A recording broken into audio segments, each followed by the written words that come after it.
Magandang gabi. Ako po si Trixie Cruz Angeles. Ito po ang Luminous. Live po tayo simultaneous sa TikTok, Facebook, at saka YouTube. Sa Facebook, 3 po ang accounts na live right now. That's Luminous by Trixie Cruz Angeles and Ahmed Paglinawan.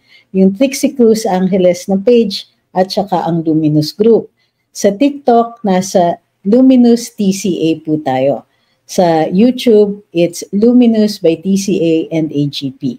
So magandang gabi po sa inyong lahat. Magandang araw para doon naman sa nasa kabilang side ng mundo. So kanina, of course, ang rumaragsang balita ay yung pag-take down ng account ni SAS sa Facebook. And it comes at a time na rumaragsa rin ang issue ng censorship. Bakit natin sinasabing may censorship? Or at least a very informal form of censorship. Ito po kasi halimbawa, ang pagkaintindi natin of how Meta operates itong sa Facebook ay mayroon po silang mga clients, so to speak. Clients. Ano yung mga clients? Ito ay mga grupo na nagbabayad for advertising or other services sa Meta or what is known as Facebook, no?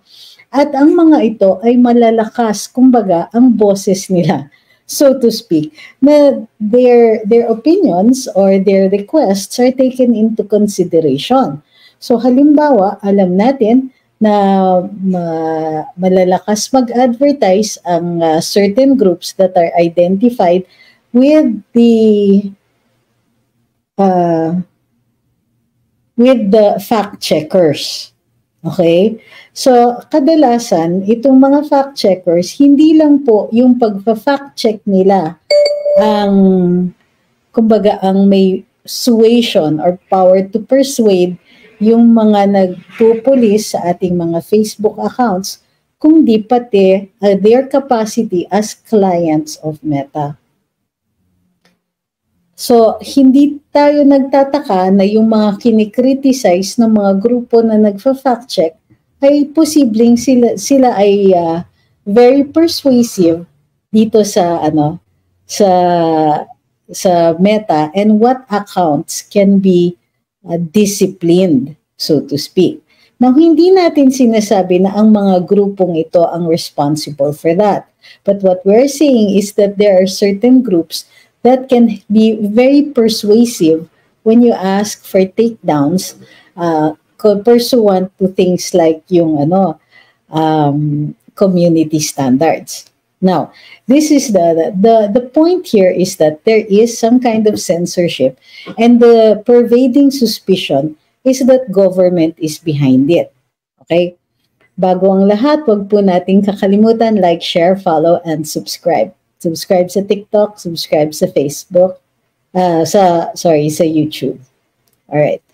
So, why is this wrong? Because government, if they are involved in the discipline and takedown of some accounts, not saying that they are, means that they are undertaking oppressive measures to silence critics. I'm not saying that it's them. Pero the belief right now, and most people have basis for believing it, is that the government may be responsible in part to the takedowns nung kay Maharlika, kay Byron, at kay SAS. Okay? So, galit ba tayo pag suspended? Nakikita ko na yung mga comments, no? No, not necessarily. What we are angry at is if the suspension is without due process and is unfair. So kahit sino naman tao dyan ay magrereklamo kapag sila ay kapag sila po ay unfairly removed, 'di ba? Unfairly deprived of your voice. Okay? Wala naman pong umiiyak, ang drama nyo sobra. May mga nagsasabing gagawa kayo ng kritisismo tapos iiyak kapag na-take down. Excuse me, walang umiiyak dito. In fact, ang napaghahalataan dito, hindi yung taong na-take down, kundi yung mga taong nagpapa-take down. Alright? Ay, live rin mga pala kami sa Rumble. Alright. So, bakit? It means that they are incapable of using legitimate means to redress the grievance. So kung kunwari may kritisismo dyan, hindi nila kayang sagutin. Masagot man sa hukuman or in an open and public forum such as but not limited to a press briefing, then ibig sabihin, mayroong dito something that they are unwilling to discuss. Bakit unwilling? Well, of course, ako dito, kung mapapansin ninyo, I don't like to tackle issues that are based on hearsay. Okay? Iba po kasi ang requirement namin ng lawyers on yung evidence. Kumbaga, marites kung marites, sabi-sabi kung sabi-sabi. Pero naiintindihan ko kung bakit nagkakaroon ng binti, kung magkakaroon ng legs, yung mga kumbaga, tumatakbo yung mga rumors or yung mga hearsay kasi hindi sinasagot at hindi ina-address through official channels. Okay. So, ibig sabihin, may failure ang administrasyon, ang government to address the lack of information at the lack of information or confusion over certain issues. Kumbaga, hindi sila willing to take it to a forum where everybody can participate by informing everybody of what their opinion is. Okay? So, ang punto ko dito, it isn't that umaangal sa takedowns yung mga tao. Ang inaangalan is the lack of due process and the lack of fairness. So, ano yung sinasabi sa ating civil code? All persons have the obligation to act with fairness. Okay? Guys, you don't have to remind me about what could happen to my account. That message has been very clear dahil 3 na nga ang na-take down. So, ang punto ko rin dito is that I do not want these takedowns to have the desired effect. Ano yung epekto na gusto nila? Gusto nila manakot. Ang titingnan natin na halimbawa dito, of course, ay ang SMNI. Ang SMNI, nung sila po ay nasuspindi in such an arbitrary fashion and in a manner that was surprisingly swift and over a matter that is still under, kumbaga, still ought to be tried. Kumbaga, the evidence still needs to be tested, pero sila ay nasuspindi right away, then nakita ito ng mainstream. Kumbaga, you don't have to tell mainstream, we will take you down if you do this or that. All they had to do was set up SMNI as an example. Okay. All right, let me just, there you go. Okay. So, back to that stream. So, is this censorship? Para sa akin, yes, it is, as a matter of fact. So, ano ang censorship? Ang censorship ay kapag yung estado o yung gobyerno ang gumalaw para masuppress ang boses ng taong bayan na legitimate naman yung pag-air ng grievances. Bakit ko sinasabing legitimate? Dahil kapag may hinanaing ay bihirang-bihirang i-address ng ating gobyerno through official channels. Bukod pa dito, the message was very clear nung ginawa ng Kongreso yung pag-detain kay Doc Lorraine, pag-detain kay Ka Eric, at pagsuspindi ng SMNI. The message is, this not even need to be articulated in words. Nakikita na kung ganito ang gawin ninyo. Kapag there are certain officials na hindi nyo pwedeng i-criticize kasi ganito ang pwedeng mangyari sa inyo. It was very visual, very clear, at yung ilang days na yon na nakita natin na mismo rin government officials ang nagsasabi, ang galit na galit, and they were unwilling to listen to the respondents, Doc Lorraine, Ka Eric, yung mga abogado ng SMNI. They didn't get a fair shake. So, kung titignan ng mainstream media yan, ano sa tingin ninyo ang magiging reaksyon niyan? Diba? Ibig sabihin yan, vulnerable lahat na may kailangan ng prangkisa. Lahat ng mainstream na broadcasting will have to think twice. O ngayon, what about yung mga publications? For those that publish on actual paper, they could lose a lot of advertising. So, naging issue yan panahon ni ERA. Naging issue yan under the first Marcos administration. So, what we see here is government's oppressive measures. I have a cat. Andala. Suki, get down, please. Sorry, minsan kahit ganong kaseryoso yung ating pinag-uusapan, may aakyat na pusa o may tatahol na aso. So that's they're part of my family. So I suppose you should expect this. All right. So hindi natin dapat indahin yung mga kritiko na nagsasabing iiyak-iyak or pa-victim and all that. Hindi po pa-victim ang mga taong nagiging target ng government oppression. Isama nyo na po dyan into the mix. So you have a clear message that was propounded by Congress itself, di ba? And then, the tolls na di umano'y binabayaran daw ng by government funds na ang purpose lang nila is to, well, supposedly dapat dinidefend nila yung administrasyon, Pero ang manner ng pagdidefend nila ay pag-a-attack or paglalibel dun sa mga taong valid naman na nagkikriticize. Ganun talaga ang gobyerno. Government, di ba, anong sinasabi ng mga legal scholars? Sinasabi nila that the people must distrust the administration. So yung mga nagsasabi dyan, tiwala nyo na lang o tumahimik na lang kayo, hayaan nyo yung gobyerno. No, that's not how this works. Hindi po ganyan ang ating gobyerno, hindi ganyan ang ating demokrasya.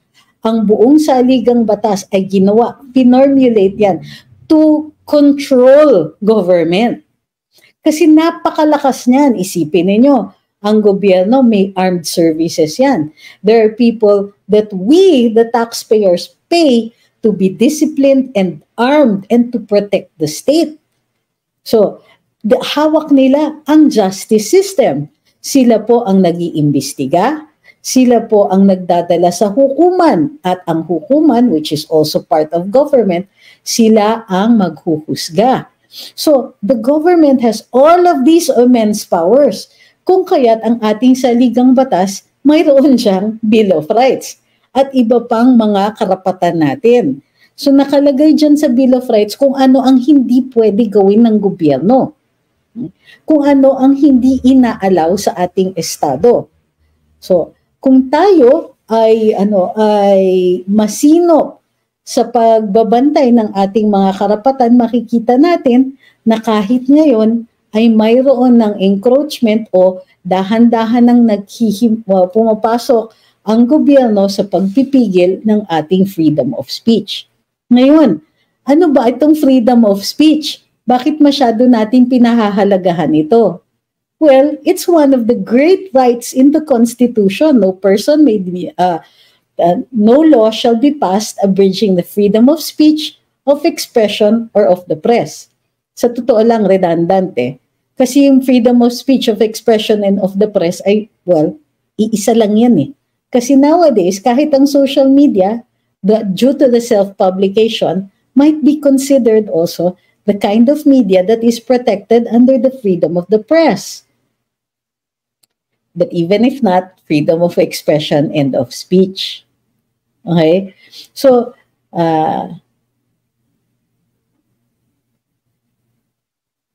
do you think BBM government is failing in general? Medyo masyado yatang sweeping yung katanungan na yan. Kasi, ang nakikita po natin ay hindi nagiging responsive ang ating gobyerno sa tunay na mga pangangailangan ng taong bayan. Halimbawa, bakit bingi sa panawagan na masyadong mataas ang presyo ng pagkain? At wag naman po sanang ididepensa ng mga kritiko natin ang by saying na mataas naman ang presyo all over the world. Hindi po ganun yun. Tumataas totoo ang presyo ng pagkain at ibang mga gamit all over the world dahil nga sa giyera at tumataas ang presyo ng langis.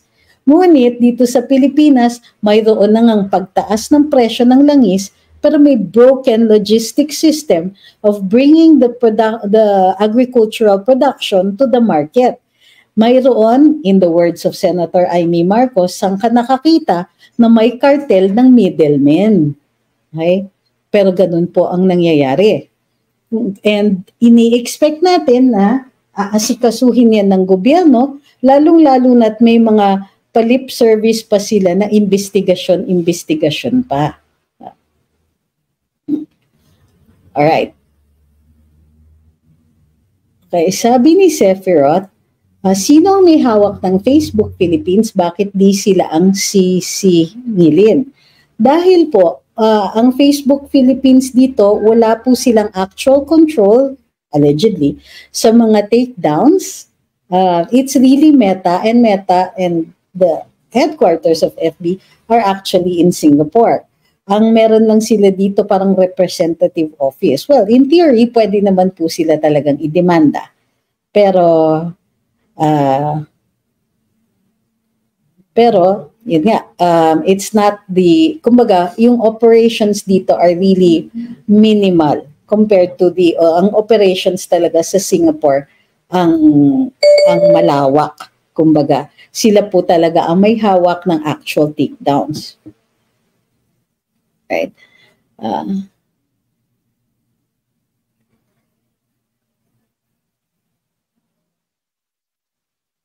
Sabi ni Hinig Kalipi, pag bumabatikos, ikukulong. Tapos ang mga terorista may peace talks at may amnesty pa. Actually, I cannot blame you for your opinion kasi nga, yun talaga ang ating nakikita sa ngayon.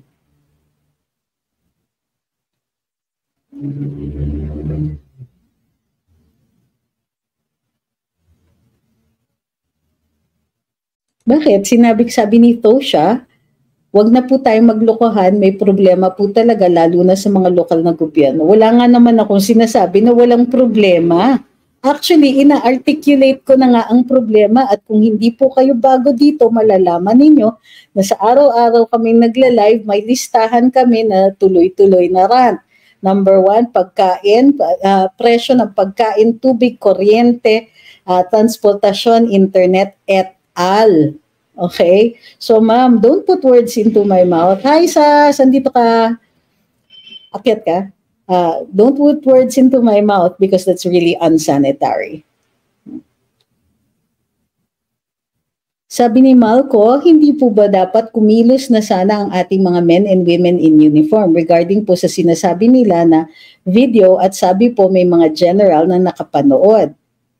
Okay, pero right now kasi those are hearsay. Now, I understand yung hinanaing ninyo at pwede naman po gumalaw ang ating military kasi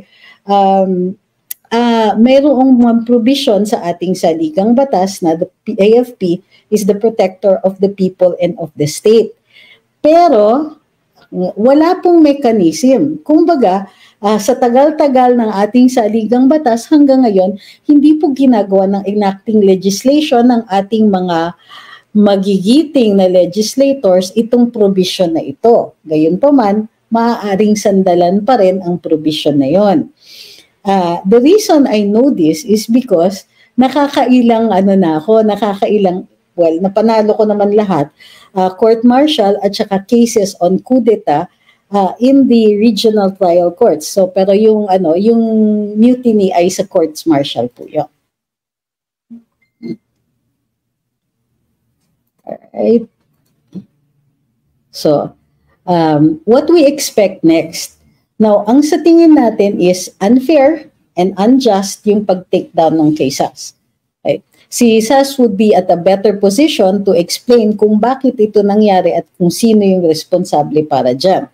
Gayunpaman, yung confluence of events where nakikita natin na hindi lang po yung mga platform ang may pakana nito, so to speak. Ang issue dito is also how government is either aiding and abetting this or, participating directly or indirectly in the suppression of the freedom of speech. Okay lang sana kung walang trolls, 'di ba? Okay lang sana kung hindi natin nakita yung pag-handle ng SMNI issue. Okay lang sana kung hindi na-detain si Doc Lorraine at saka si Ka Eric. And okay lang sana kung hindi sa araw-araw ay may masasamang mga salita driven by a government that encourages attacks on netizens. Okay, why do I say this? Ako personally, may umabot po na impormasyon sa akin na may orders na yung mga trolls to attack.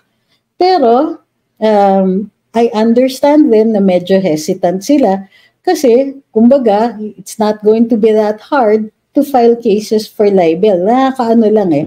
I'm not kasi lang the type, pero doesn't mean that I'm not going to do that either.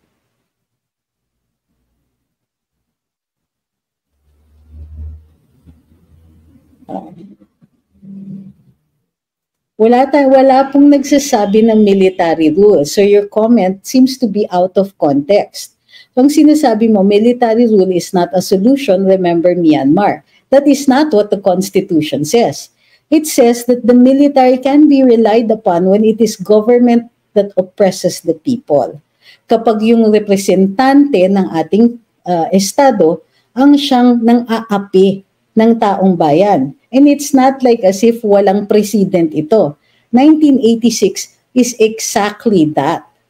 Okay, sabi ni Jimboy Anyo Nuevo sa TikTok, unity po sana ma'am, please.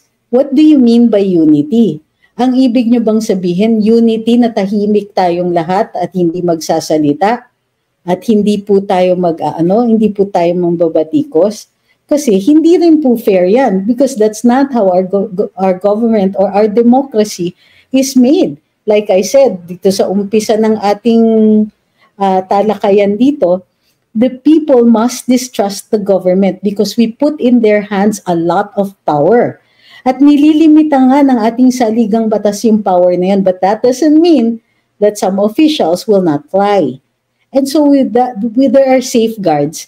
Kasi alam natin na may kahinaan din dahil tao pa rin ang nagpapatakbo ng gobyerno at hindi naman po natin maaaring i-expect na perfect sila.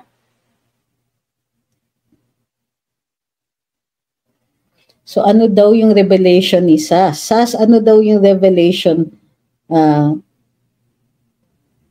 mo na hindi mo daw pwede ilagay sa social media? Teka, papareveal ninyo kay Sas pagkatapos hindi pala pwede sa social media. Sabi ni CRTB, silencing, detaining, suppressing people, freedom of speech and SMNI. What's next? Sequestering properties? Well, I don't doubt that. Pero hindi pa po yata sila tapos sa mga takedowns. Alam nyo, the problem is, when people have already manifested their distrust for the government, the ball is in their court. Sila na po dapat ang nag-i-explain sa atin kung bakit mataas pa rin ang presyo ng pagkain. You know why? You know why it's an issue? Kasi umpisa pa lang ng administrasyon, sa unang SONA pa lang, sinabi na ng ating presidente, ito ang plano niya. Kumbaga, yung isa sa katuparan daw niya, yung kanyang pangako during the campaign, na aayusin niya yung sirang sistema sa ating agrikultura. Gayunpaman, despite the fact na siya na po ang naging kalihim ng agrikultura, ay hindi naman siya nagpatupad nito. Ang nakikita po natin ay tuloy-tuloy ang ayuda. So, di ba isa yan sa ating hinanaing? Bakit ang sagot o ang nire-reseta nila sa mga sakit ng lipunan ay ayuda at press release? At ano ito pang at susunod? Trolls and takedowns.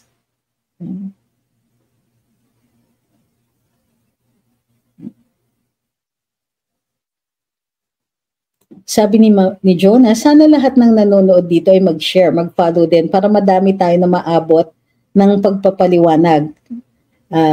From Saudi po si Jonas.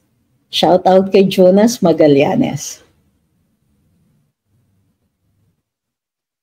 Sabi ni Infested Jones, Jonesy, kala ko ibababa sa 20, itataas pala ng 20, kamot ulo tuloy ako. Uy, hindi, triniple. Loko lang. Sa totoo lang, yung pangako na 20 pesos ay farm gate price po yun. Gayon pa man, ang nangyari ay bumabagsak na naman ang farm gate prices gawa nga ng mga middlemen. So, kung gusto ninyo, pwede nating i-discuss kung bakit ganun yun. Kasi ulit-ulit po yung report yan sa karambola.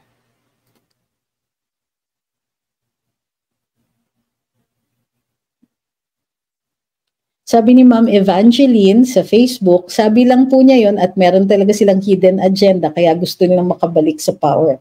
So ito yung mga problema. Pagkain, kuryente, tubig, transportasyon, internet, et al. Marami pa yan. Nakakatulong ba ang gobyerno natin sa pag-close ng gap dun sa kakulangan ng mga schoolhouses? Imbis na taasan pa ang budget ni Vice President at Kalihim Inday, pinatikos pa yung kanyang confidential fund. O sige, kung ayaw sana nilang bigyan ng confidential fund, bakit hindi na lang nila dinagdagan yung budget para sa schoolhouses? Diba? Parang ayaw nyo lang talaga mag-succeed. Halata naman. So, sabi ni Riza, ayuda is fish for a day. No.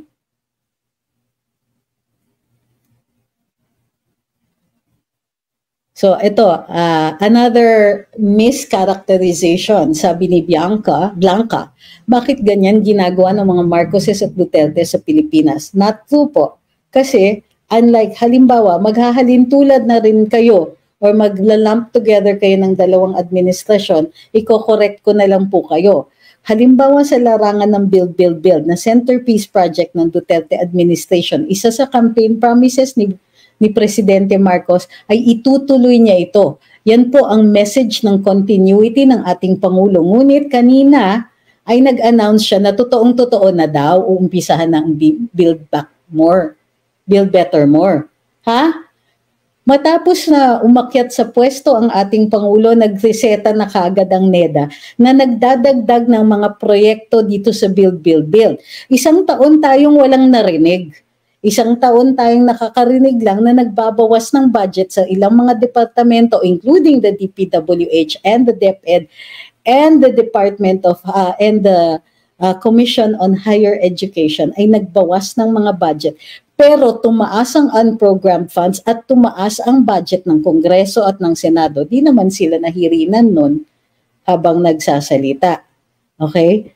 So, ano yung punto dyan?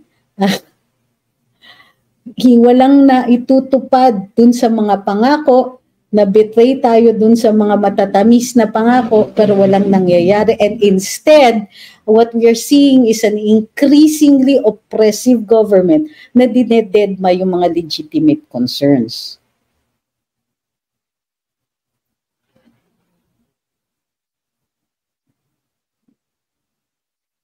So sabi ni Lulu, 17, 20 pesos bigay food doon. Di ako naniwala na walang kinalaman. Sabi ni user 66457 kinalaman si BBM sa mga ginawa ni Speaker Martin. Totoo naman din po at tama naman po kayo na maghinala ng ganon kasi unang-una magpinsan sila. Pangalawa, araw-araw sila nag-uusap. So, hindi naman yung si Presidente Marcos makaka-ignore ng mga ginagawa ni Speaker Martin at kayang-kaya pong pagsabihan ng ating Pangulo ang kanyang pinsan kung sa tingin niya ay excessive na ang kanyang moves. Instead, sinasalubong tayo ng tumataginting na katahimikan. So, dedma din. So, ano yung mga ganyan? Well, sa batas, sa rules on evidence, kapag mayroong insidente na a normal person would react at hindi ito nag-react, ay kailangan mag-isip tayo. Di ba? Nagmumukha silang complicit. Tahimik din ang ating Pangulo nung niraratrat si VP Inday sa Kongreso at saka sa Senado. Yan ba ang uniteam? Laglagan o pabayaan na? So, wag na po tayong magloko sa sarili natin. na hindi complicit dito ang executive. They know what is going on and do nothing about it. So, they did nothing about yung mga pangyayari dun sa SMNI. Sure, exclusive ang jurisdiction ng Kongreso sa pagbibigay ng prangkisa. But the treatment of people are worthy of comment. Meron pang sabi ni I can't read your name. So lotto winner solo more like scam pambili na. Well, I'm not sure about kung anong pambili nun. Pero certainly, isa pa yun na hindi sinasagot ng gobyerno. Abay, napakaswerte naman ni Loan Better, parating nananalo,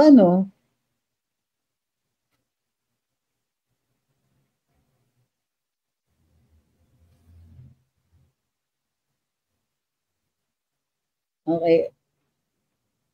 Hindi pa po live si Sas. Nasaan na ba si Sas? Di ko makita.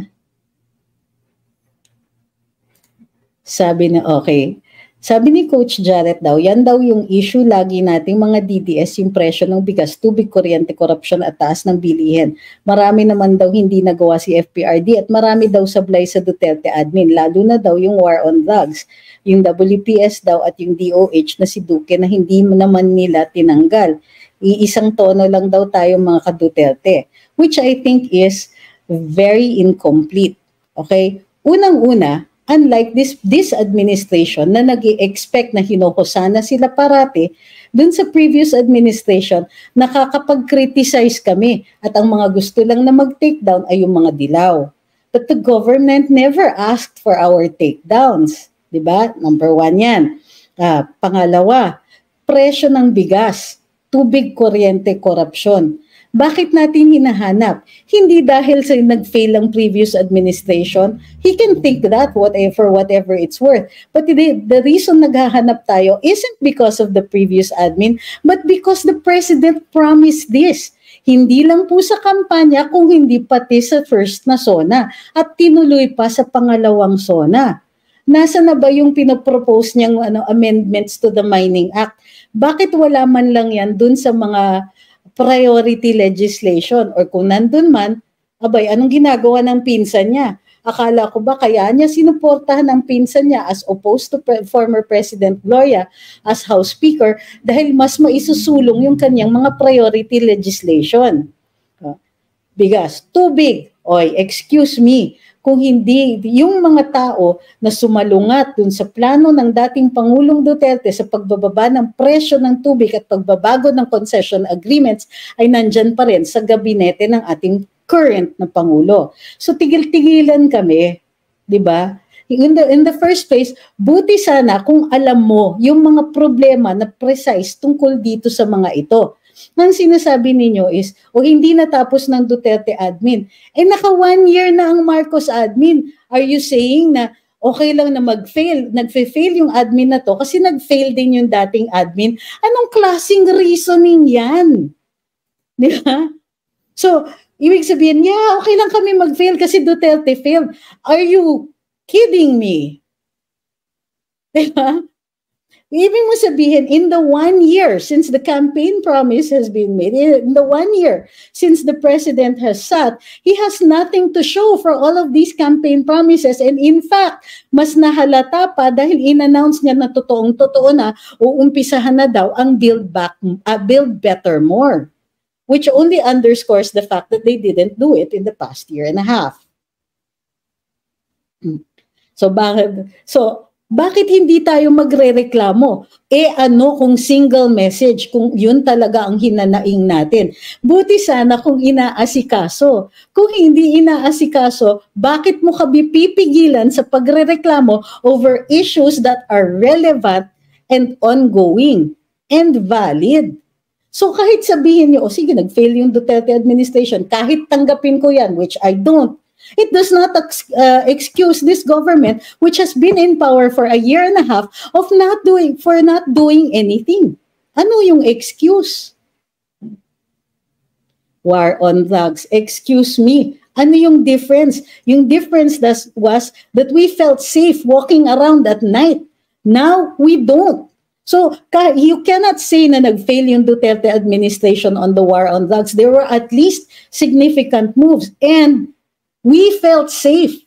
Kahit sabihin mo pang hindi, walang nangyari, may drug lords pa rin, may droga pa rin. Nobody said it was going to be easy. And in fact, the president himself, President Duterte, admitted, wait, nagkamali ako. I thought I could solve this in 6 months. No, but we will keep on working on it. And because they kept working on it, we felt safe. We knew that they were at least working on it. Hindi yung kagaya ngayon na mas interesado pa sila making sure that people understand, pero respeto natin yung karapatan ha, pero we will make sure na okay itong mga to. Nobody is saying that you're not going to do that. You don't need to reiterate to us that you will respect human rights. That is expected of you. That is expected of law enforcers. Yung WPS daw. Excuse me?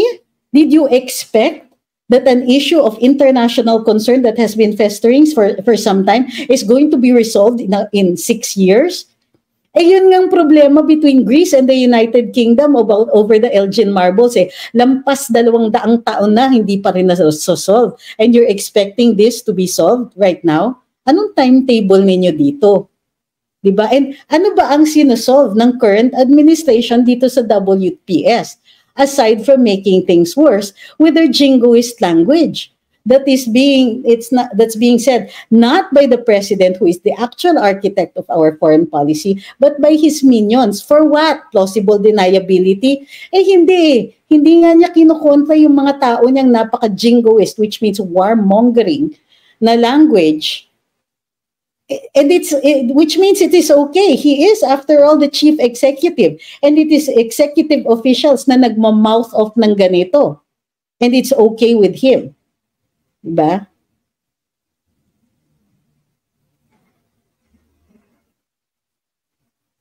Sabi ni Infested Jones, the problem is they are appealing to the 9 million and not to the 50 million na tumulong sa kanila. Ano ba yun?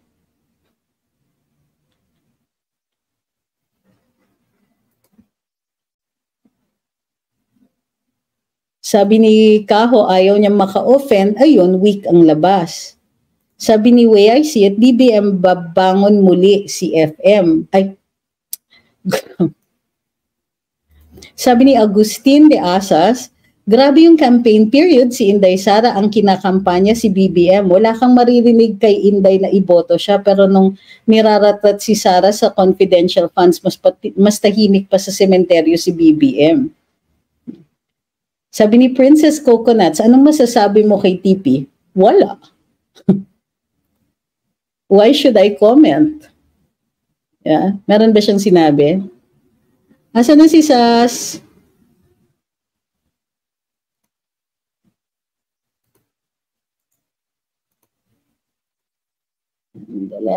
Titignan ko kung padalan ko si Sas ng ng link.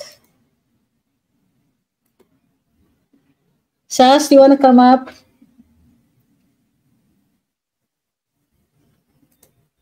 Paano ko ba padadala sa iyo, Sas? Sa ano?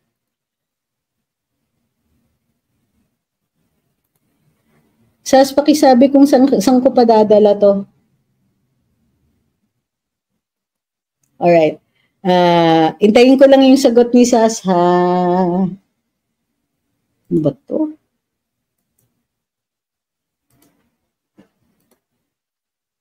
Do you have any idea about the proposed salary increase of government workers? Wala pa po.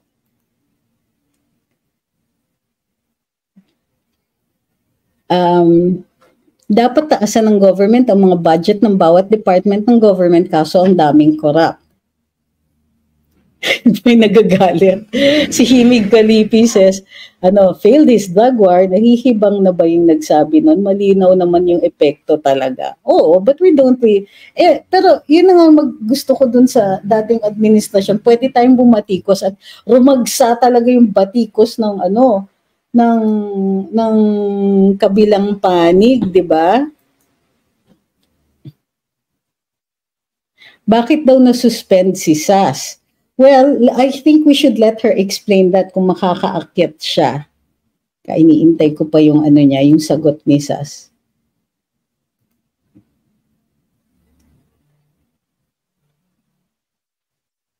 Puro promise daw of love si BBM. Walang action, sabi ni Ma'am RG. Sabi ni Ma'am Leia, kailangan na talagang magkaisa na ang lahat ng Pinoy para mahinto na ang maaga pa at kalokohan ng Congress. Kaya gising kabayan, ipaglaban nyo ang karapatan nyo sa ikaaayos ng buhay nyo. Okay. Well, tama naman po. No? Actually, ang pagbabago sa lipunan, well, no matter what kind of change we're asking for, it requires numbers. Kasi yun po yung nature ng demokrasya, di ba? Numbers game talaga in many instances. Elections, it's a numbers game. Yung impeachment, it's a numbers game. So, even with us, if we want change, di kailangan numbers game. Ayan na si saan daw?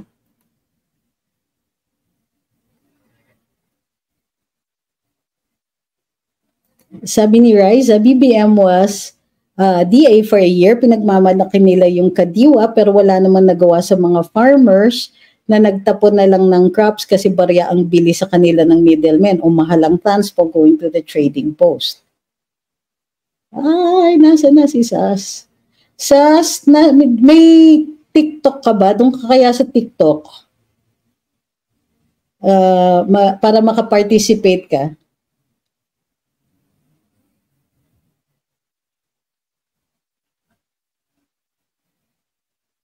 Sabi ni Himig Kalipi, hindi kami nabudol, tinaydor kami.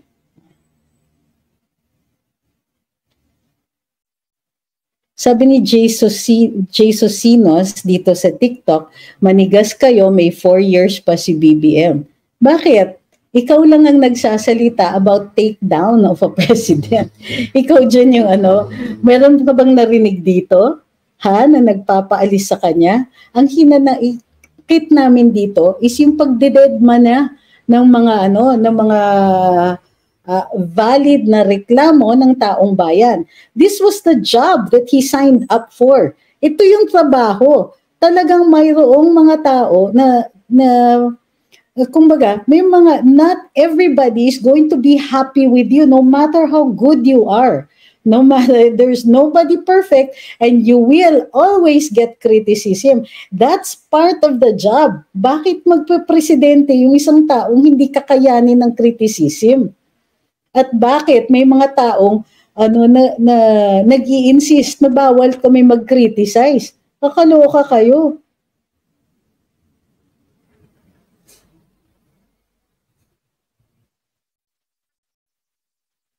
Ito si Bento, kumakanta-kanta pa, nasan na ang pangako mo? Oy, hindi ko itutuloy yan. Matutuloy po ba ang pagbuhay sa FTI? Yun man lang makatulong sa mga magsasaka. Abay, hindi natin alam kasi wala pa rin tayong naririnig tungkol dyan.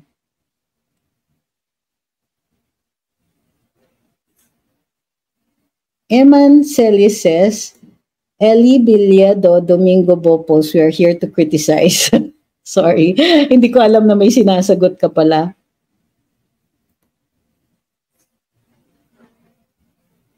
$1.1 million. Di naman po siguro.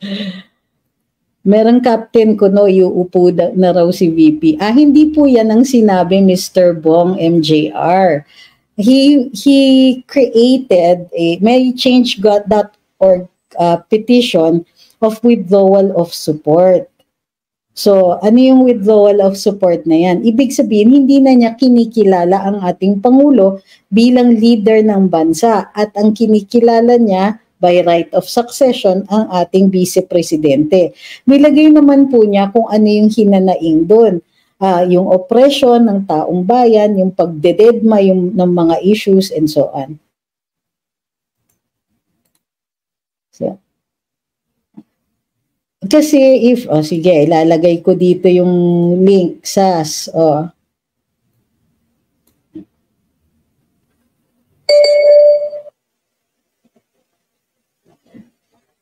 Ipipin ko saan ba nanonood si SAS? Dito sa sa YouTube. Okay. Wala kasing pin dito sa StreamYard. Sorry po. Wala po talaga. So, ayan na si Sas. Okay. Okay, sandali lang ha. Andyan na si Sas. Wait lang. Ayusin ko lang ito.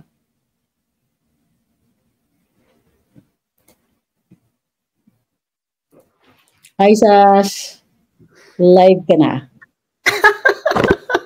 Nakakaloka. So, kwento mo sa amin, yung part na kinikwento mo rin kay Maharlika, yung mga revelations ka daw. Dinig Ang dami nanood kanina. May mga nanood kanina, nakita nilang Emerald, is watching. May mga senador, may mga congressman, may mga men in uniform na nanonood kanina. Parang, so i-share nyo ito sa Facebook para mas marami pa rin makapanood. Alam nyo naman. Palaganap ano ba nangyari? Well, I woke up to people messaging me. Katulad, ikaw na, kasama ka na doon. Sorry I don't get it. Kasi, hindi kasi gumagana dito ang Viber kasi naman kasi si Uncle Shi. Char. Strict kasi ang parents ko siya. Strict nga eh. So, ano ba to? So I was getting messages at around 10 a.m. Girl. Okay. So I was still sleeping. Pagising ko, so ang habit ko kasi is to check my email kagad. Tapos nakalagay, you've been flagged. 9 a.m. pa, 9:42. So they made sure na it's at that early morning. Pasabog talaga ng taon. And then, so what happened is, pumunta ako ng Facebook ko. Okay. Pumunta ko ng Facebook ko, nakita ko na yung message na, kasi naman suki naman ako ng mga suspension, no? Pero kasi, mga friends, this is a different kind of suspension. I never experienced this in my entire existence. Okay? Kasi this is not actually just a suspension. It's actually permanent deletion. So, nakalagay lang, we suspended your account and you have 180 days left to appeal. Otherwise, we'll permanently disable your account. So, this is, and walang hindi gumagana ang appeal sa Facebook. Wala nga siyang yung reason niya. There's nothing. So it's good as gone. At ang nakakaloka kasi sa kanya, usually kasi before when I was being suspended, ang mga nun kasi, Attorney Trixie, is yung page lang. Or minsan yung yung personal account ko lang. Or yun lang. Ngayon, everything got deleted. Alright. I cannot access Messenger. I cannot access everything about Facebook. Alright. So, all accounts yung page, yung personal account, Messenger, nada, lahat. Everything about Facebook. Like this is not just cancellation. It's erasure. Correct. Hindi, well, just off the top, may Insta ka? Bawal din I siya. still have Instagram. Ayoko siyang gamitin. Baka i-delete pa nila. Ang X, wala kang X, di ba? Wala kang hindi ka naman maano dito ang Twitter. Hindi rin pwede. So, ang labo. YouTube talaga. Yeah, buti na access ko yung YouTube. Pero nga kasi ang target talaga nila is Facebook. Yeah, kasi Facebook, kasi ako ang Facebook talaga ako eh. You know, it's my it's like my comfort zone and my turf, and it has been my home for ilan na ba? 7 years, di ba? Yeah.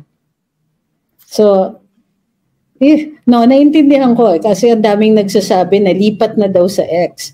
Hindi ako, I'm not comfortable with the format of X. Plus, ang daming ang daming, trolls, yung walang katuturan na hater lang talaga. They'll just hate on you and hate on you and hate on you without discussing anything of significance. I mean, of course, merong mga tao doon na maganda yung mga discussion and all that. Pero, na sila settled na sila into the venue So, medyo maano tayo.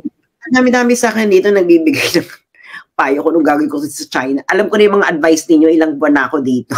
Bago nyo pa ibigay yung advice na akin, alam ko na. So, just stop giving me advice and think na before nyo pa sa kasabihin, alam ko na before yan.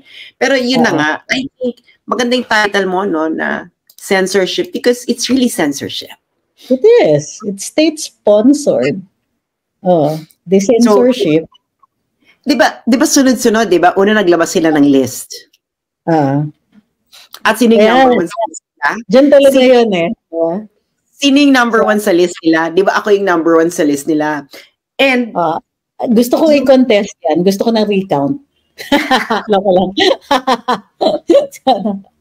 Hindi naman Smartmatic daw kasing ginamit. Anyway. In short, wala akong violation. Tingnan ba? I do not have a violation. Kasi, usually, kung may violation ka, post yun. Ipa-flag yung post. Ang ginawa sa akin, delete ang buong Facebook ko, including Messenger. Kasi without telling you what the violation. Si Lorraine, na-access pa niya yung Messenger niya. Okay. Ako, I was erased from Facebook. This is very different. So, sabi ko nga kay Maharlika, alam mo, I think a drastic move like this will not just, hindi ko na kasi diniscuss sa kanya kasi natatakot ako kasi nasa US kasi siya. So, ikaw na lang, Okay. Anyway, siguro naman yung mga nakikinig sa'yo, no, binabasa naman nila yung Facebook ko. Alam niyo naman yung mga nakalagay sa Facebook ko, di ba? And you know naman yung mga issues na tinatakel ko. Kasi yung ganitong level, yung ganito kasing deletion, ito kasing wholesale deletion of the account. It's really sure, no? I don't think that the government can do that. I think that's where you're wrong. Talaga? Kaya nila? The entire the government itself? Philippine government lang? Well, Meta admits that some states do make requests. So, and okay.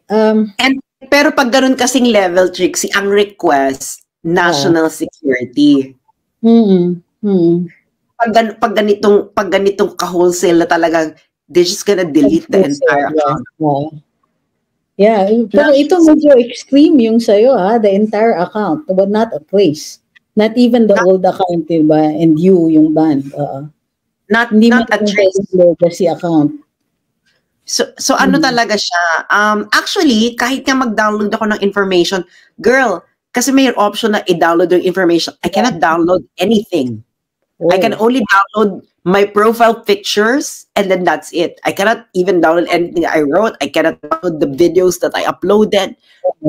Kasi usually may ganun meron kang option to download everything that you posted on Facebook. On all your accounts, both kumbaga, separately. Baka for me, everything got deleted. Pero naman yung campaign to deplatform me, ang tagal na yan Di ba inumpisahan nga yun ng Rappler earlier last year? Di ba yung the platform SAS? Tapos nagsunod-sunod yun, di ba? Yeah. Kasama kami doon nadamay kami. Kasi hindi ako nasususpend. Pero I'm always careful about what I post. Even Ahmed, natuto na siya maging careful, kahit si Adrian. Lahat kami we know what keywords we are going to set them off. Ang problema, pag walang katuturan talaga yung violation of community standards. Halimbawa, merong post si Adrian, I think it was about his lunch. Violation ng community standards. So nakakaloka yung mga ganon na no matter how careful you are, because it is unmanned, hindi tao, supposedly, na matitake down ka muna o masususpend ka muna o strike ka muna, and then ikaw ang maghahabol. And buti sana kung clear kung ano yung community standards. But these are old stories. We've had these problems ever since. But ito, at a time when censorship is an issue, because like I said, di ba, ang mainstream, you don't have to threaten them directly. All you have to do is show them what happened to SMNI. Alam nila kung ano yung possible repercussions if they, kumbaga, talk out of school. So, tayo, you are the example. You are SMNI sa social media. Ikaw yung gagawin nila. Ako yung number 1 nila sa sa listahan. So, yes, this is not a coincidence. Hindi, alam mo, yung mga trolls, they are, inaasar-asar ako dito. Expected na yan. Pero, guys, tinanong nga ako ni Marlica kanina. Sabi ko na, you know what? I did over 6 years worth of work. Yeah. And made people differently on a particular issue.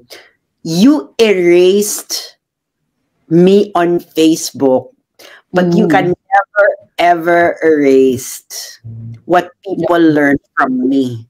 Correct.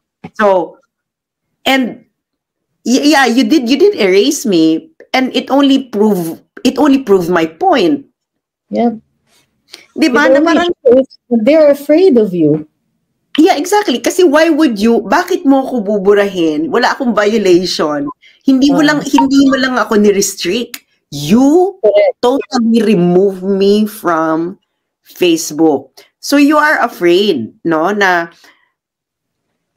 I'm pretty sure hindi well, I don't want to overestimate their intelligence, but I'm pretty sure they know na kahit na pag tinanggal nila ako is people will just baka meron tong talagang sinasabi kasi mag-reinforce yung message mo like si Badoy and si Ka Eric, di ba? Yeah. Nobody knew that Ka Eric and Lorraine Badoy discussed that 8 billion ba? 1.8. But 1.8 billion travel expenses. Travel expenses daw. It only became famous when they put them on. Oo, yun pala yun, di ba? Ako pala nila yan. Kailan yan? And then, so ngayon, kasi kasi people followed me. They've been following me for 6 years. And they know my message ever since. Kaya nga nila ako finalo. They watch, di ba ilang milyon yung nanood ng debate ko with Darian, and then they watch it because of me. Because of us. Kasi puro DDS yung nanonood di ba? Ikaw nga pala yung moderator ng madam. Di ba? Tapos nandun din meron din akong foreign policy discussion noon, 2017, 500,000 people lang nanood. So, the thing is, you just proved na there's something they're afraid of. You are afraid. Merong kinatatakutan dito. And their admission, this systematic to because it's all of a piece. It's not just the erasure. It's the trolls. It's the SMNI issue. It's the fact that there's certain things that they're not allowing us to talk about. And then your erasure. And not just you. Of course, there's Maharlika, there's Banat, there's you. And then yung mga restrictions on the other accounts.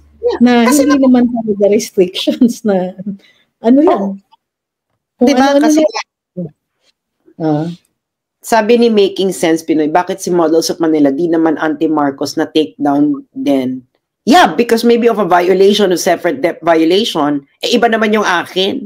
Ang linaw-linaw naman nung linya ko. Baka yung Models of Manila, meron siyang ibang ginawa kung bakit siya na-take down. So, kasi, ayan, pinopoison na naman nila yung well, no? You know, it's okay to do that, but, you know, the DDS folks na laman ng social media, alam nila itong mga ganitong laro.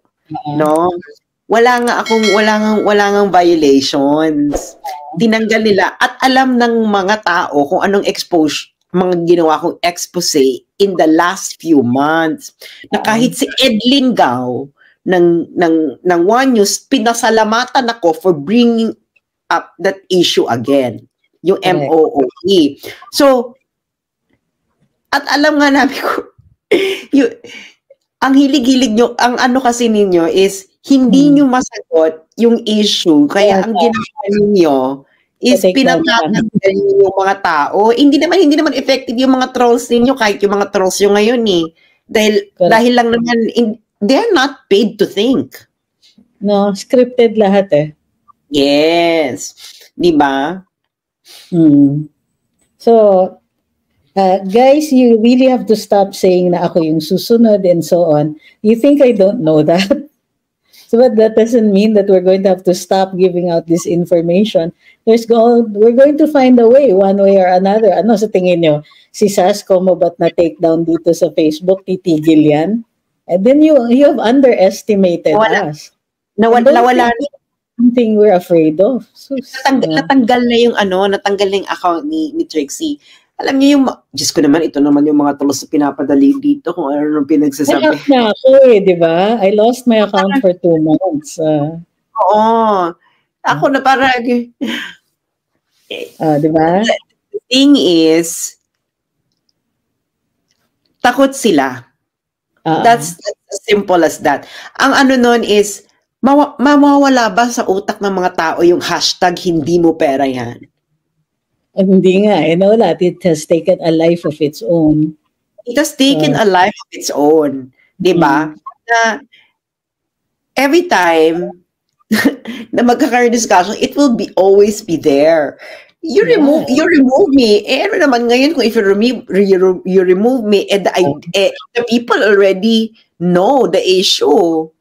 Correct. So sana bago pa lang nagkaroon ng expose, no? Talaga dun na sila nagtanggal, di ba?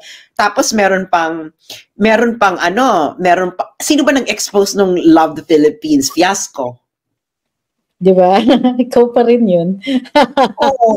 Di ba? So ano ba yung kaya nga sabi ko ay ang daming nasagasaan ng 2023 at doon ko lang napatunayan na Pikon, halatang parang hindi sanay sa public service itong administration. Too sensitive for public office, kumbaga. Tsaka, why would you be afraid of discussion? Bakit? Why are you afraid of discourse? The worst that could happen is that you learn something. Ganyan ang buhay di ba? I mean, really, why would you aspire for public office kung it's the kitchen? You can't stand the heat, get out. Kasi nga, no, parang, I don't know, maybe some people are just so used to getting what they want because it's not about public service. Parang, ang ano lang talaga dito is, kasi nga, Sears kasi ito, di ba, din-expose ko nga na may pumunta sa nanay ko, tinatanong yung address ko, saka phone number. That was several, can you imagine? They went to my mother. Someone went to my mother asking for my address and phone number. Sabi na ng nanay ko, hindi ko alam, kontakin nyo sa Facebook at nasa China nag-aaral. Hindi ko kasi binibigay yung of course. So, although I'm sure I'm more safe here than anywhere else. Pero yun na nga, kaya nga sabi ko, ay may paparating. Tapos meron. So, no, I think now the narrative is that we're either whining or afraid. So, Yeah. hello. Eto, nagdadaldal pa rin kami dito. Is this whining? Is this being afraid? So, Bakit totoo naman lang. bakit naman kasi tayo I'm used to and ikaw, I'm sure you've seen, your life hasn't exactly been that easy. So, kumbaga, sanay tayo sa hirap. So if they think that we're going to whine about it and complain, no. But we are talking about state censorship, which is a public interest issue. So yun eh. Para dun sa mga trolls who are insisting na nagpapa-victim yung mga tao dito, excuse me, hindi niyo yata kami kilala. And I've been through worse. I've challenged previous administrations even before. And this is not my first rodeo. Tagal na. Pinaaresto nga ako ni Noynoy nun eh. So, natinag ba tayo? And do I go around whining, ginawa ni Noynoy? Nobody knew about it until much later. The point being is that whatever it is, yung pinapaaresto ko ni Noynoy na. Hello, I have been stuck in a hotel in a foreign land, threatened by terrorists. Diba? Almost held hostage by terrorists for several hours. So, and why would I be afraid? Nakalabas yung mukha namin. Kayong mga troll, hindi nga nakalabas yung mga mukha ninyo. Kaya yung takot. Diba? Diyos ko, dapat, hindi takot yung nagko-comment na nakalabas yung mukha, alam mo yung pangalan, they even know where we live. My gosh. Yeah, they even know where we live. They actually know us. Both Trixie and I have had some sort of work in the government. All my details are with the government. So what would pag sinabi mong afraid, yun yung mga walang pangalan, nagtatago, hindi mo alam ang pangalan, pero malakas mag-comment. Yun yung takot. Diyos ko naman, huwag niyong ibahin yung kwento. Pero hindi naman kasi kayo takot. Naintindihan ko naman kayo na nangangailangan lang kayo ng salapi. So, naiintindihan namin yung pangangailangan ninyo. Hindi kasi kayo sanay sa hirap. Yes. So, diba, ang takot, yung magko-comment ka, hindi ka naman lantad. Bakit hindi ka lantad? Takot ka. Well, somebody actually went to my wall at sabi na bakit hindi ka kumakanta? Takot ka ba? Sabi ko, says the guy with a fake account, no? Fake picture, fake name, bagong gawa yung account. Pag matapang ka na, mag-usap tayo. Kasi hindi ikaw yung 2 beses nang inattemptan na i-disappear. Hindi ikaw yung tinatawag ng presidente na pa-arestuhin and so on. We've been through that, not a big deal. Okay, and it's not like as if hindi, kumbaga, I've been through this before and we know what to do next. It's not like as if it's rocket science. Ako, I already expect it, no? I already expect na they will take it down and then they will do all these things. Just ko naman, this is not the first time that I encountered censorship from the people I criticize. Ito lang yung pinakamalala. Kasi nga, may context eh. Malala siya kasi it's a naked display of power. So, and in the context, kumbaga, teka, hindi na ba kayo nahihiya? I mean, it's okay sa kanila to show, to make us feel that they can do these things to us. And the power is vested in the people. We put them in position. And we put them in position not to exercise an oppressive force upon us, but to understand the needs of the people and be the public servants that we expect them to be. Yeah. So, it's weird kasi I did not expect this in a Marcos administration that's seeking to redeem a family name.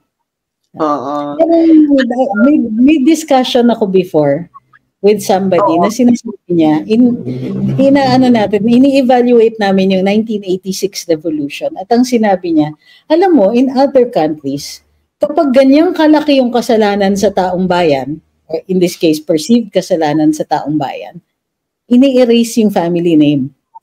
Yeah. Binabagon yung family name, di ba? Nobody, the descendants can no longer use that name. Or in the case of, let's say, that the of Hitler, he did not have any descendants, and his last known descendant, who lived in the United States, said, "Let that name die with me." So in this case, diba, maybe that should have been something that ought to have been done. Tapos meron sa ibang mga bansa na kapag ganun kalaki yung kasalanan, hindi na kayo, banned na kayo, pati descendants, sa public service. Hindi sila pwede po sa sa gobyerno, hindi na sila i-allow na umangat uli to positions of power. And take note, descendants had nothing to do with the acts of their ancestors. We only normally, sa atin, under our system of laws, yung may kasalanan lang ang iaano natin. Yung may kasalanan lang ang ipo-prosecute. Yung may kasalanan lang ang mag-bear ng burden ng whatever it is, whatever punishment we impose upon them. Pero, di ba, in other countries, they're very forward-thinking, pati yung mga ganyan. So that's why it comes as a shock to me that people who are seeking to reinstate a name, to make it illustrious, to recover a reputation, is going to act like this. Yeah. Hindi, meron nagtatanong dito about sinabi daw ni Coach Jarrett. You know what? Coach Jarrett can enjoy everything what he can enjoy. He can gloat, for sure. Why not? He can gloat, he can enjoy. But the bottom line is, I'm happy of what I have done for the last 6-7 years on social media. Kaya nga nagulat ako nung sa ni Maharlika, ang daming nanood. Tas may mga senador, may mga congressman, may mga men in uniform na nanonood.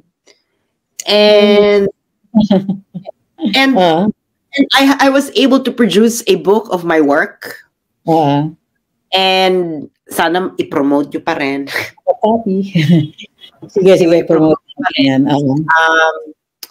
Hindi naman ako nagbibenta nun pero, you know, at least. Kasi yun na lang naman yung may iwanan ko na parang, if I don't go back, it's okay with me. Kasi the people have already been informed. I don't need to say more things. Kasi people already know what I would say. Kasi people know that I have been consistent. Yung problema ko, Sas, is hindi pa ako ready to let you go. Marami pa kami matututunan sa'yo. So, hindi, ako kasi sa YouTube. Ako kasi parang, okay, everything happens for a reason. You know, everything happens for a reason. And eventually, parang sinabi ko rin sa'yo yan, Trixie, remember?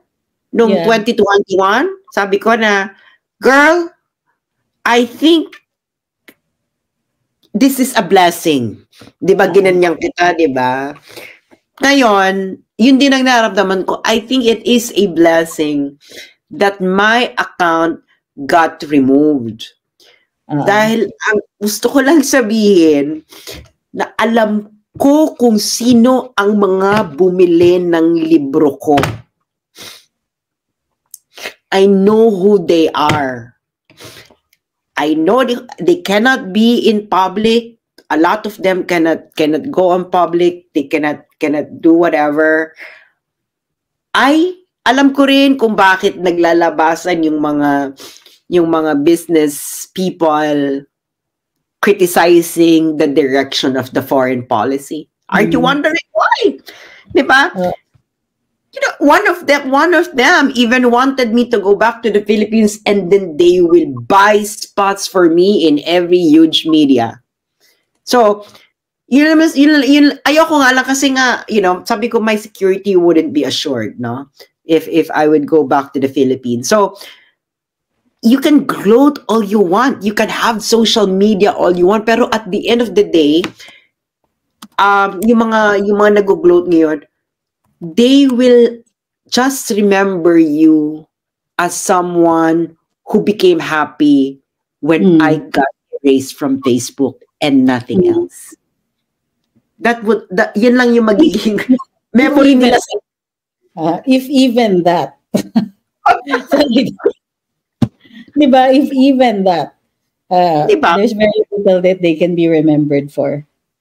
Oo, na parang, ayun na nga na parang, ako talaga, I will, this is I see this as dodging the bullet. I'm pretty sure there is gonna something big going to happen. Okay. And Diyos ko Lord, parang nandiyan naman sa Hidarian yung makinig ng foreign policy. Oh dear Lord. I'm good. I have your book. So, teka, sagutin ko lang to. Sabi ni Lenny Lutang Brido, inciting ba yung implying na dapat? Unang-una, if you're going to use the word inciting pero natatakot ka, hindi mo aayusin yung spelling, it tells me a lot about you. Implying na dapat mabura sa earth ang mga Marcoses. Number one, what we were talking about was a policy in other countries. The implication is that the Marcoses here have gotten a good break because they were given a chance to redeem their name. So, purpose in asking this question, and in such a cowardly way, might I add, is that you're failing. You're failing desperately. And you really need to join the discourse. Mag-diskurso ka. Don't make implications that you cannot sustain and in fact might go back to you. First of all, you don't even understand the nature of inciting to sedition or any other inciting for that matter. So I strongly suggest you just make a transcript of this broadcast so that you can better understand what we were talking about here. Mm-hmm. Ano naman masama kung i-discuss mo yung French Revolution? That's a fact. Yeah. Diba? So, wait, you didn't know that we were talking about the French Revolution? Diba? Or yung nangyari kay Mussolini. Correct. Parang, Diyos ko, they didn't, and as a matter of fact, we weren't even talking about any acts of violence. What we're saying is that the family name was not allowed to be used. Okay? There's no of any violence here unless you want to make it appear that way simply by making a question that is burdened with such implications, in which case you're the one who's thinking that. Ang inaano namin dito, yung erasure ng mga tao, nililink ni Trixie dun sa erasure ko sa Facebook. Sabi ni Trixie, in other countries, in their history, even a family gets erased. Ano ba? Just me, your Lord Almighty. Para, Facebook, you get erased in Facebook, and in some cases, an entire family gets erased, and that's a fact. So, may YouTube guys si Sasha, which she had live kanina. Ang dami na niya kagad na followers. Pero ako naman kasi, I wouldn't be updating anything. Kasi ako, for me, nasabi ko na yung lahat ng nasabi ko eh. And I will just say this, no? Some people, my classmates in the Netherlands, nung nalaman nila yung MOOE system sa Pilipinas ng Kongreso, sabi nila sa akin na if this happened in the Netherlands, there would have been an uprising. Because that's unacceptable. Well, dun lang naman sa Netherlands. Sinasabi ko na naman, ganun sa Netherlands. There would have been an uprising, the government would collapse kasi nga, hindi yun katanggap-tanggap. Well, in other contexts, it's acceptable. So, may relativism naman kasi Attorney Trixie. So, it's acceptable in the Philippines. That's not acceptable in the Netherlands. It's okay. You know, to each their own. Kaya nga. So, yun na nga is that ganito yung nagiging course ng diskurso dito sa sa social media. They think that when we change the language of discourse, na maging mas friendly dun sa salitang kalye during the Duterte administration, ginagaya nila yon. Ginagaya ng mga trolls yon. Ang problema is walang laman. Nangiinsulto lang. So it's just hate. They're not using any, kumbaga, there's nothing intelligent. Naninira lang, naaasar lang, and so on. Pero dati ang ginagawa natin was that we would translate yung ganyang mga, yung political discourse in a way that people could understand and participate. Yun yung idea nun na kailangan participative democracy ito. Ang ginagawa nila is they're taking the trappings, the salitang kalye, without the underlying philosophy or discussion or facts. They're even devoid of facts or logic. And that's why it fails. So again, for me, this is warfare, and it is when they're losing, they just take down an account instead of participating in the discourse. Di ba ang sabi nga, ang i-quote ko na lang si Pangulong BBM, sabi niya, if you are making your enemies, ano to sinabi niya about your enemies? If you're making your enemies uncomfortable, angry. If you're making your enemies angry, you're doing a good job. So it's not that I'm doing a good job. Someone got angry with me. So that person or group of people erased me from Facebook. So based on what President Marcos said, I must be doing a good job. So this is interesting. Sabi ni Jmar, and he's quoting somebody, paano tayo lalaban, kakagatin natin sila? Sino po nagsabi nun? Obviously, somebody grossly ignorant. Because they assume that discourse is not some kind of warfare. In fact, modern warfare is through communications, through data. So it is an additional aspect of diba, an adversarial encounter. Kumbaga. So kaya nga nakikita natin dito, for all the power of the state, for all the power ng gobyerno, nagfe-fail sila in delivering their message. Posible kasi wala silang message. Ang dali-dali sanang mag-trumpet ng mga successes nila, accomplishments. Ang dali sana, 'di ba? Kahit man lang kapiranggot na plano na na-fulfill ang saya-saya sana na meron silang maitatalakay. Kaso wala. Buti sana. At hindi naman nakaka-escape sa ating paningin na hindi sila nagka-cabinet meeting. Yes. Okay, plus lang po. Matagal na po ito.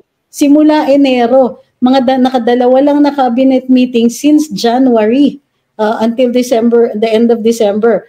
Madami na siguro kung nakatatlo sila. Hindi ako nagbibiro dyan.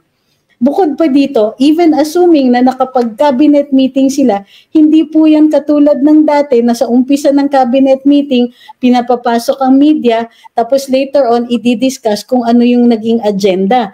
Mayroon pang briefing pagkatapos niyan.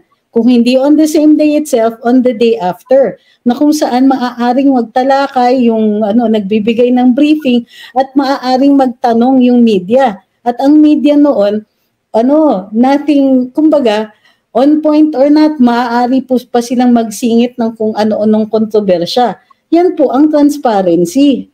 Kasi, pero dito, nakikita natin, kung ano-ano na lang yung nagiging plano ng mga kalihim at buti sana kung na-fulfill. Wala. Malinaw naman ang roadmap ng ating Pangulo, hindi pa rin nila natatalakay, hindi nila nagagawa. At puro, presidente nagsabi nito sabi niya dun sa isang kalihim na parang sa pansampung beses na yata siya isinama sa groundbreaking, binulungan niya pero naririnig. Sa susunod, pwede bang hindi na groundbreaking? Yeah. Kasi umpisa. May nakita na ba tayong proyekto na natapos? Wait lang, sabi nila is 1 million housing per year. Ilan na po na-achieve sa 1 million? Wala pa. Pero nakasampung groundbreaking yata sila. Sabi kasi nila is 1 million per year. Yes, yun ang target na. Not groundbreaking. Not groundbreaking, Not groundbreaking. The actual houses per year, 1 million. So, ilan na po? Nangako siya na 6 million, di ba? At 1 million per year. Wala pa po. Ilan na po for the year? Pwede po ba, yung mga comment dito, kasi ganyan kasi dapat, halimbawa ng war on drugs, ilan ang sumuko? Almost 2 million ang sumuko. In the first year. In the first year.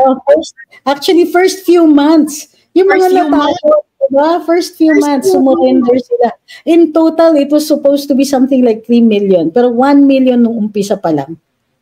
Hindi, pero ako talaga, Attorney Trixie, I think, kasi 2024 would be a crazy year geopolitically. Kaya nga sabi ko na hindi lang ito Philippine government. This is not just Philippine government. It's going to be the elections in Taiwan this January. And the US elections in November, and Biden is not doing good in the polls. Oh yeah, he's not. So a lot of things might go wrong in 2024, and hopefully hindi naman mangyari. Nandito pa rin si Byron. Hi, bye. Akit ka? Umakit, kasi naman ba't nila pinaalis si TV? Siya ang best vlogger ni Marcos. Grabe, bye. Bye, akit ka.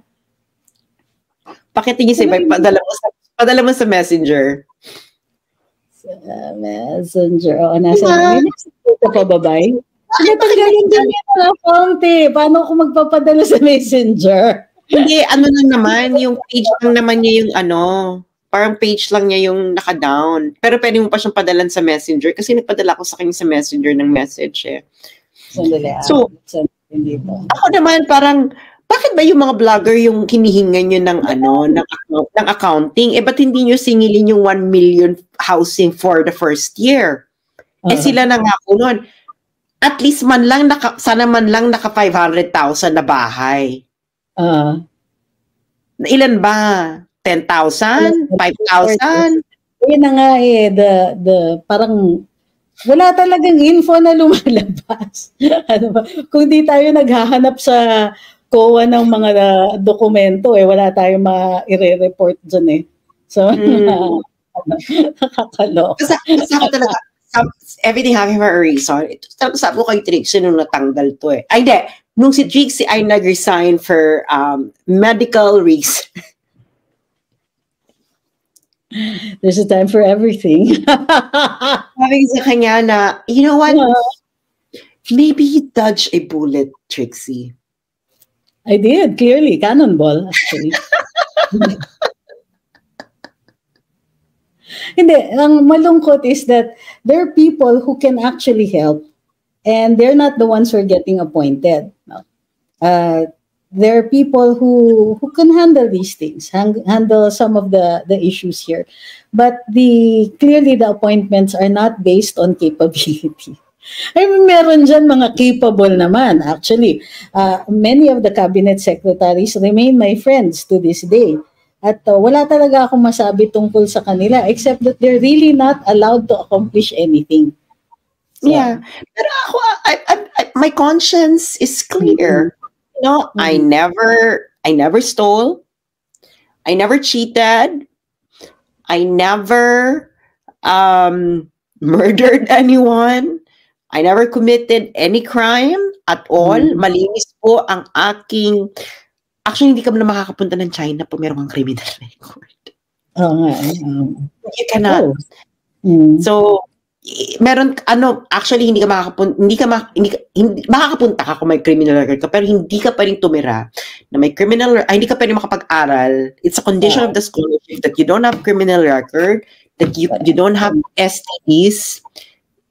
Meron siyang at dapat negative ka sa drug test. So, I'm kaya nga nandito ako. Drug test, Ha? Anong klaseng drug test? Sorry. Anong klaseng drug test? Katulad ba ng mga drug test natin dito? Blood.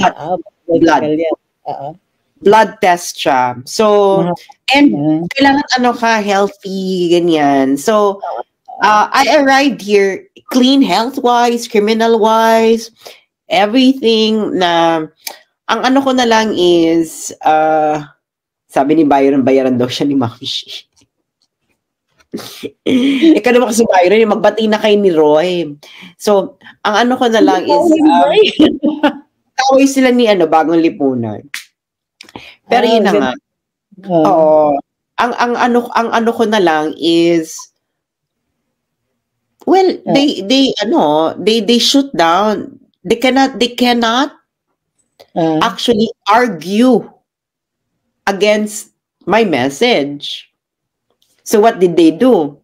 They took the messenger. They took the messenger. They erased the messenger. It's literally pulling the rug from under your feet, no? Or the entire actually, ang nangyari ngayon kasi is pinapatunayan lang nila yung mga akusasyon sa kanila nung dilawan. Ano yung tanong, ano yung mga revelations na sinasabi mo? Like, I caught your live, yung kayo ni na Pebbles at saka ni Mahardika. So, tanong, ano yung mga, halimbawa, I know the encounter dun sa sa meeting de Avance. Andun ako somewhere there. But I didn't like the, kumbaga, hindi ako tambay HQ katulad ninyo. So, wala akong mga ganyan. Whatever realizations came, they came very, very late for me.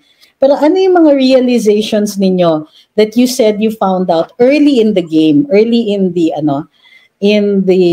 administration? Ako nung sinama ako ni RJ Nieto sa bahay nila sa Benguet. Oh, and not everyone could go there.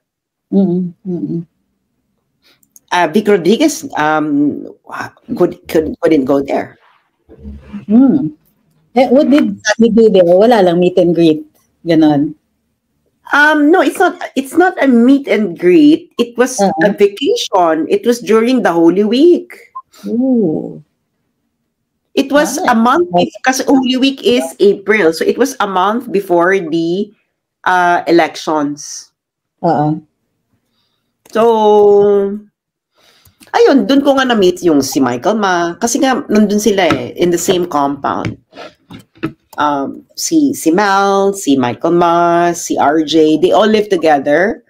And then, of course, the family of BBM and Lisa. It was, I think, a compound of the Araneta na Lisa side. Okay. It's a huge mountain. Forest, hindi naman mountain. Forest lang naman. Nice. Must be nice. Actually, na yung lugar, yung kung saan nagla-live si TP.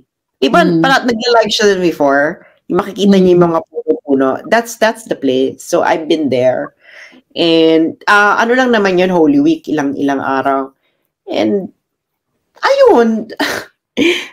And then, yung naglabasa na yung mga na sabi ko, oh my God, I know this person. That's why I was able to recognize Michael Ma. Ano to? Okay. Okay.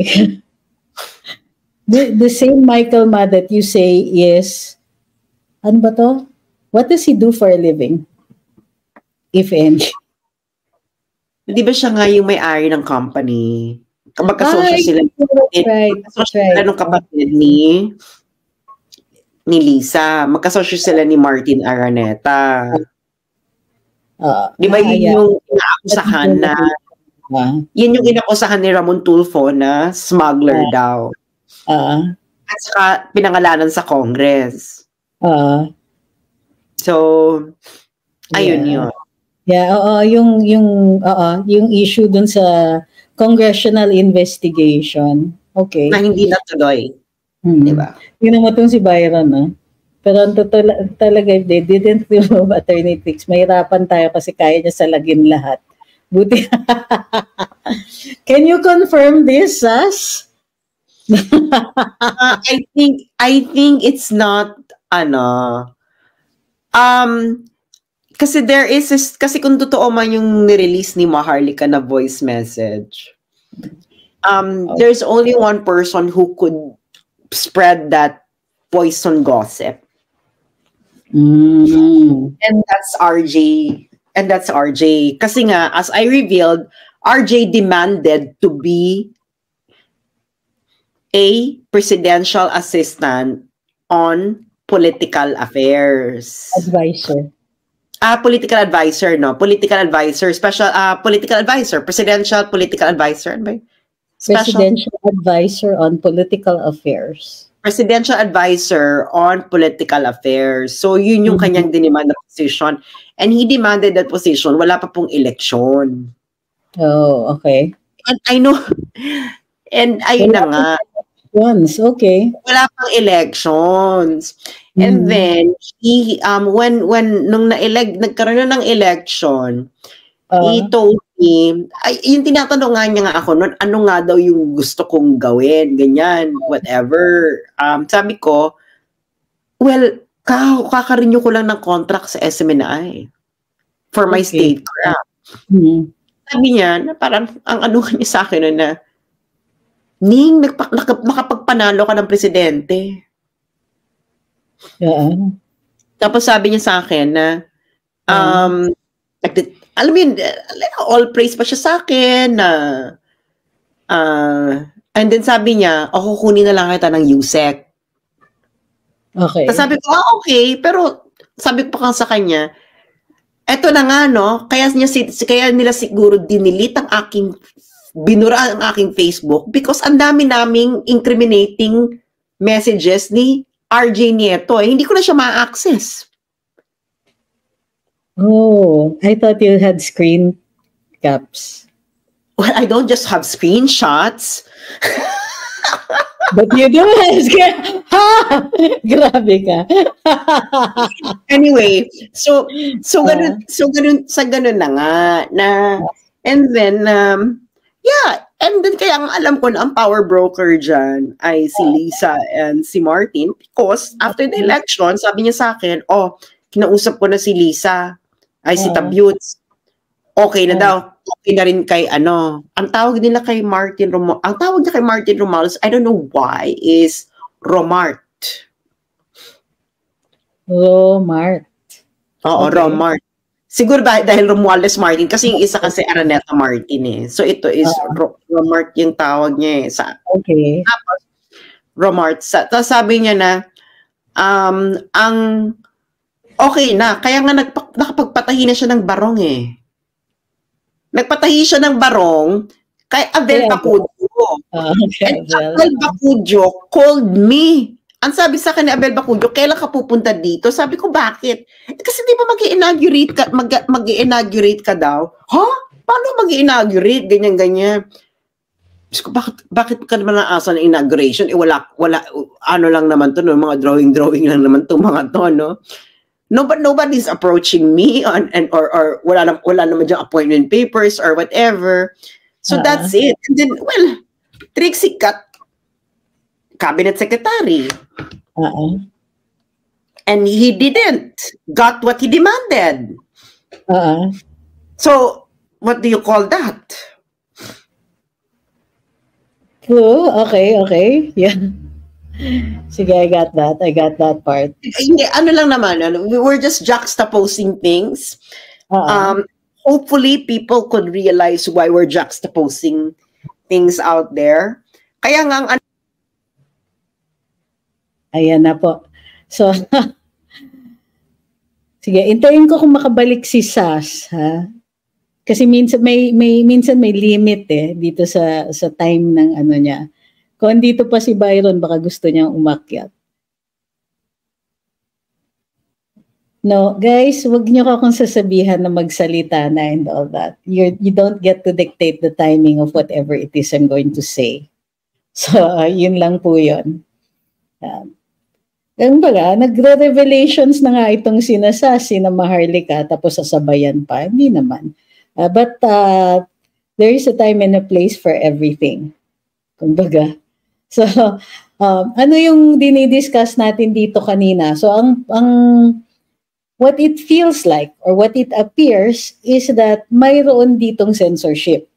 So, ang dami nga nagsasabi, ingat kayo. And minsan yung pagsasabi ng ingat kayo, threatening din. So, it's not like as if we're not getting our fair share of threats already. We've been getting that. Kaya lang, none of us are really the type who will say na uy, kawawa naman ako. So, Does this stop the discourse? No, of course not. Ang tingin kong mangyayari dito is pag mas malala yung pag-o-oppress ay mas malalong iingay ang mga tao. Kasi may pag-uusapan eh. Kung dati speculative yung mga tingin natin na pangyayari o magiging pangyayari sa gobyerno o ma-action ng gobyerno, ngayon sigurado na. Kasi ito na nga nangyayari na. So, may mabuting pangyayari. Kumbaga, you can think of it. Some people can gloat and say, buti nga. Pero sa totoo lang, ang tingin ko is this is a bad move. Parang as bad as trying to detain Doc Lorraine and Ka Eric and suspending SMNI. They're creating more enemies. Kumbaga, kung may kinatatakutan sila sa mga sasabihin ng mga taong to, okay pa kung kritiko lang sila. Pero pag pinush mo to the point na nagiging kalaban, magpapatakbo yan ng sarili nila mga kandidato na malaki yung chances na manalo. Alam niyo kung bakit? Kasi free publicity yung mga taong ino-oppress.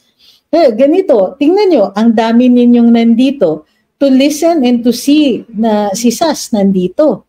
To hear what she has to say. Kasi bakit mo nga naman patatahimikin ng isang tao kung wala siyang nasasabi na kinatatakutan ninyong marinig ng mga tao? So yes, we all have something to say. That might be, that might be scary to them. And here is my point, lalo pa. Kasi wala pa akong sinasabi na katulad ng mga revelations ni Sas, ni Maharlika, ni Pebbles, and even itong si Byron. But that doesn't mean I don't have anything left to say or that I have nothing to contribute to that particular conversation. Sa ngayon, ang nakikita ko ay pinag-uusapan ko about policies, about laws, yung actions ng ating gobyerno at ang relasyon nito sa ating saligang batas at sa ating sistema ng batas at sistema ng hustisya. Bukod pa dito, dinidiscuss din natin ang kultura, ang komunikasyon, lahat yan. Ang dami pa po natin pwedeng pag-usapan. Later, magdadagdag tayo ng experience at insider knowledge as it is needed and as it is relevant. One thing I can add, though, na posibleng hindi ninyo naririnig, is that may kakayahan ng gobyerno na kausapin nga ang Meta.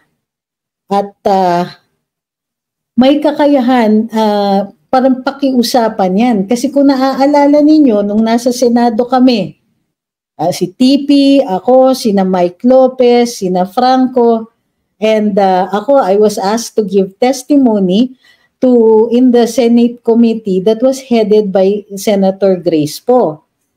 At maliwanag na base sa kanilang mismo mga pronouncements na kung kinailangan ng gobyerno parang pakiusapan ang certain things, kaya nilang gawin yon. Ay, hindi lang po dito sa bansa natin, nagagawa naman din sa ibang mga jurisdictions. Kung kaya't hindi rin malayong mangyari na isipin natin na ganito ang mga pangyayari ngayon. Again, we're not saying this, these are primarily opinions. Pero habang tumatagal, napapatunayan. Bukod pa dito, yung ibang mga pangyayari, katulad nitong, yung trolls, at saka yung SMNI, yung pagdidetain, at yung creeping constitutional change or charter change that is supposed to be a people's initiative. Pero in-announce ng speaker ng Kongreso. People's initiative, pero alam nila kung anong mangyayari. At ang gagawin na enactment o yung paraan para lumakas ang powers ng Kongreso ay ginagamit nila itong provision na dapat para sa kapakanan ng taong bayan at dapat exercise ng powers ng ordinaryong mamamayan.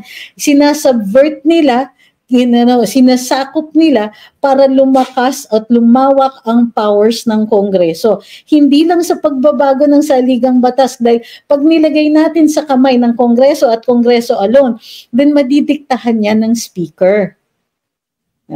At ano ba ang speaker? Ano ba yung mga napupunan na natin sa mga ginagawa niya? di ba marami na rin. So this takedown ng account ni SAS ay habang while it is of concern, isa lang ito dun sa mga ginagawa nila na wala tayong choice kung di gumawa ng conclusion na may involvement ang gobyerno sa pagpapatahimik ng mga opinion na kalaban sa kanila. So ang laki-laki ng mga efforts at energy na nilagay nila sa pagdidemonize ng mga Duterte sa hindi nila kakayanin i-cover up o i-cosmetic i-make up o i-disguise itong ginagawa nila. Maging mapagmasid tayo. Tuloy-tuloy pa rin ang pagkakriticize natin. Kasi sa totoo lang, sinasabi ng ibang tao, puro lang kayo dakdak. But the truth is, our criticism is hurting them. Yung criticism natin is causing them to hide and use other methods for them to fight back. Yun lang yung hindi halata na sa kanila nanggagaling. Kaso ang daming matalino, nahahalata pa rin sila. One of these days, the public opinion will be so strong that we can effect changes. Okay? We can effect the kind of change that we will need and the kind of change so that we can get the government that we deserve. That's what this is all about. Okay. Ang masaya niyan is when you make a statement that hurts certain people, then you can weed out the trolls automatically. Pag tumitigil ako, it means I'm taking down a troll.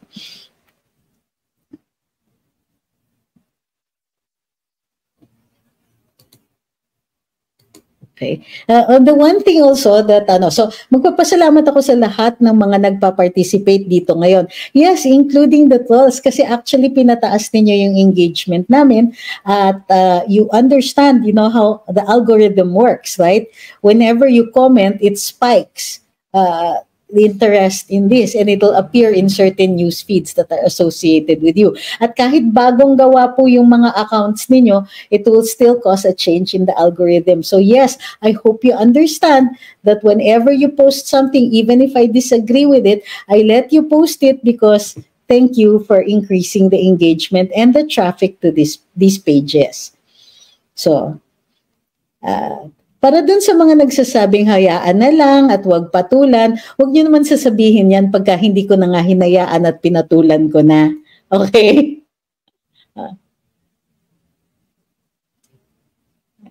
Okay. Itong si Mark Ocampo, he needs to be taught that this word here is racist and we can actually report your account.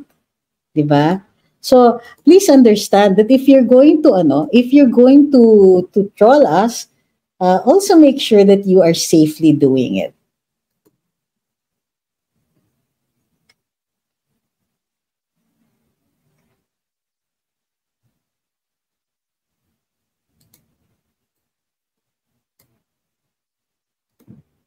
Sana si Sas, babalik pa. Usually pag ganito na she's having difficulty connecting, bukas na po natin siya makikita uli. Okay, so maraming salamat. Ano update kay Sas? Wala pa po gawa ka na lang ng bago, Sas. Okay. Yes, and she knows. Okay, so huwag pong kakalimutan ang ating mga hashtags. Duterte pa rin. I'm sure nadidinig ng mga trolls dito and it's causing them to go into paroxysms of delight. Okay. Hashtag we deserve better. Diba? Hashtag no to this charter change. We're not agreeing to the kind of charter change that expands the powers of a Congress that we don't trust. Okay? Sige, sure, charter change. But it's not going to, I'm not putting that kind of power into these people's hands. So, maraming salamat. Magla-live po tayo araw-araw just to make sure that the trolls have something to say. So, maraming salamat po sa inyong lahat. Sa lahat po ng sumuporta, nahirapan ako sa imposition ng phone. Maraming salamat sa lahat po ng na nag-participate, nagpadala ng kung anik-anik dito sa TikTok, which I still do not understand completely, but I will soon enough. And thank you dun sa nagpadala super chat, super sticker at saka stars. Thank you very much. I appreciate all your concern. I appreciate all of your support.